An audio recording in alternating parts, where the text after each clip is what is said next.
and I simply remove the telephone jack and plug it into this box here, the modem. I then take another wire from the modem and plug it in where the telephone was. I can then switch on the modem. It's now telling me to phone up the main Pressel computer. So it's a very simple connection to make. Extremely simple. I'm now waiting for the computer to answer me. And things are starting to happen. Things are starting to happen. Why did you buy a computer?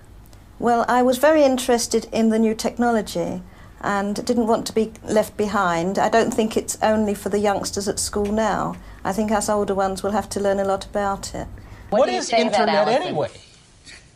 Internet is that massive computer network, the one that's becoming really big now. What do you mean? That's big. How does one? What do you write to it like mail? No, a lot of people use it and communicate. I guess they can communicate with NBC writers and producers. Allison, can you explain what Internet is?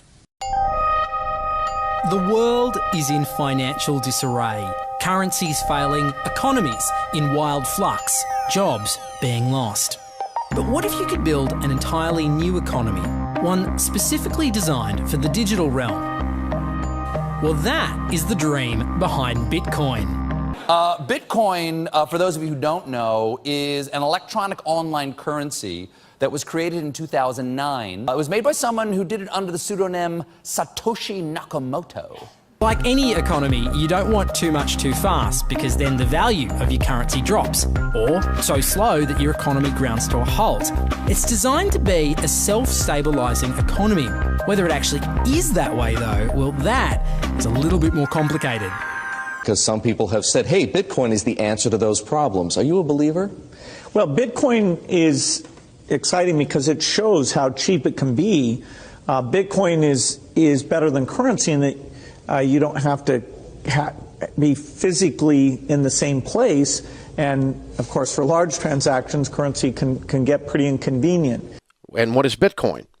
Bitcoin is a currency on the internet.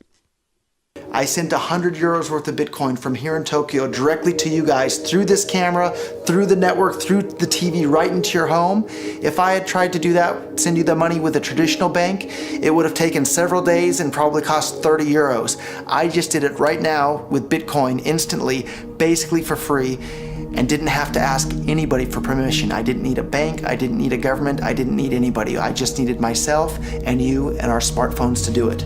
That's the power of Bitcoin. Wall Street is fraud, America is fraud, the world is fraud, banks are fraud, central banks are fraud. We live in an era of fraud. It's all based on fraud, and they get a percentage of the fraud. That's the business model.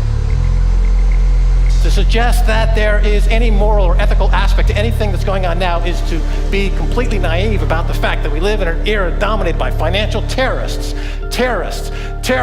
jihadis of banking. They're here to kill you and themselves. They believe in an ideology, not the Quran, but Adam Smith, that they completely misread and interpret as something to justify their blowing themselves up.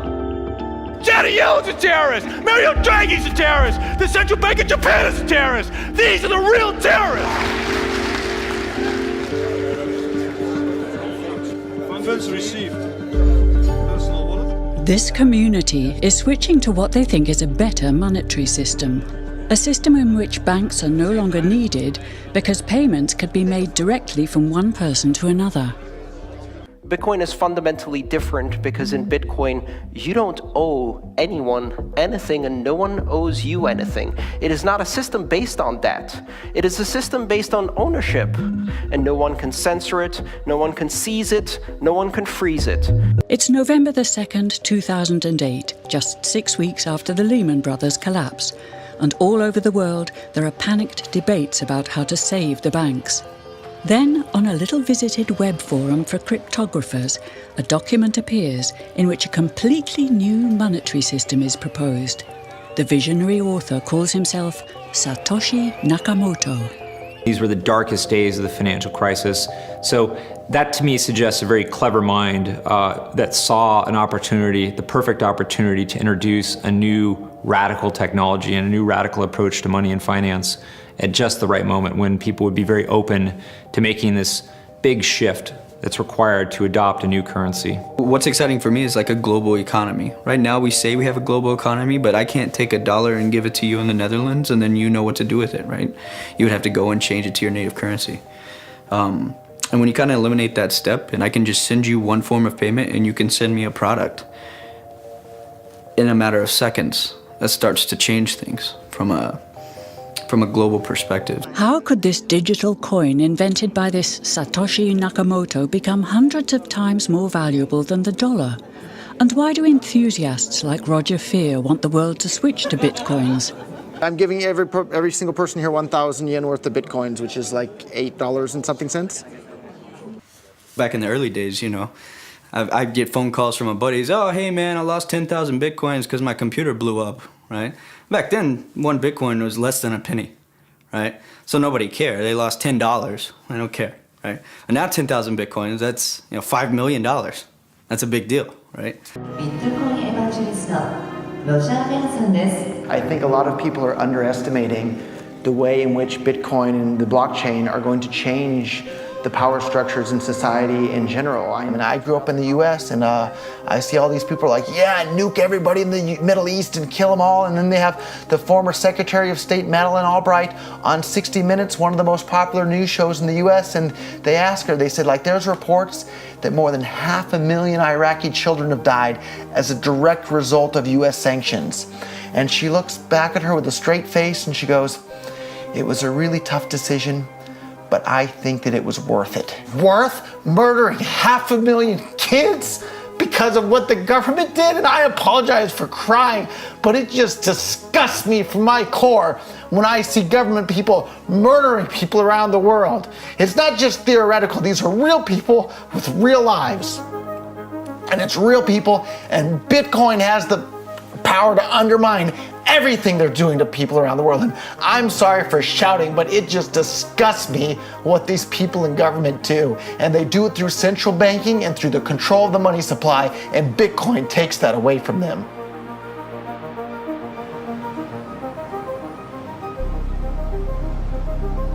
You can buy Bitcoin at the Shell station. Check it out. Good. Got $2.